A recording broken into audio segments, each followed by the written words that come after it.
अभी मैं बच्चों का दीपावली का होमवर्क देख रहा था।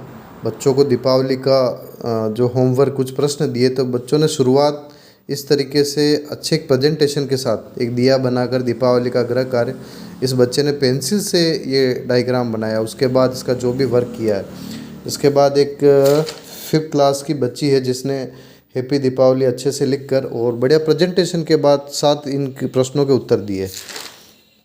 कितना व्यवस्थित और डेकोरम अच्छी सी पिक्चर बनाकर और हाईलाइट करते हुए इन प्रश्नों के उत्तर दिए। इसके बाद एक बच्चा और है जिसने दिए बनाकर मोमबत्ती के साथ इन प्रश्नों के उत्तर व्यवस्थित ढंग से इनके उत्तर दिए।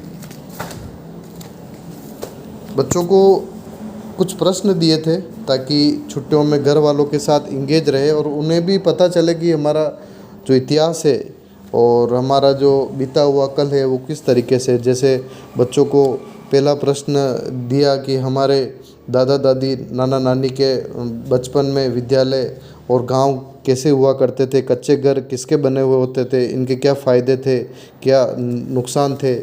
तो इस तरीके से जब बच्चों को ये प्रश्न दिए तो बच्चों ने घर वालों से पूछकर या किसी आस पड़ोस से अपने परिवार के सदस्यों से पूछ कर इनके उत्तर लिखे।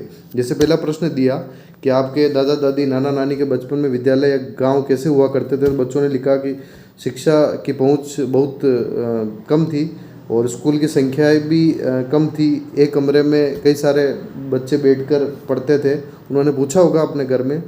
और इसके बाद उनका जीवन बहुत सरल था, मतलब उन्हें ये पता लगा कि आजकल बड़ा कॉम्प्लिकेशन हो गया है। इसके बाद और अलग तरीके से इन्होंने जवाब दिए इन प्रश्नों के। जैसे इस बच्चे ने इसका जवाब दिया कि उस समय हमारा दादा दादी के समय मेरे मम्मी, उसके मम्मी को पूछा होगा कि उस समय कैसा था, तो उन्होंने कहा कि मेरे को एक प्रिंसिपल मैडम पढ़ाती थी जिसका नाम रत्नी मैडम था। और उस समय जो है हमारे जो पास उस समय कॉपी किताबें बहुत कम हुआ करती थी, उस पर स्लेट पे पढ़ा करते थे। तो ये भी उनको अनुभव हुआ कि उस समय इतनी किताबें, इतना बैग का बोझ नहीं हुआ करता था। पानी की सुविधा नहीं थी स्कूल में, बिजली की पानी की सुविधाएं नहीं हुआ करती थी।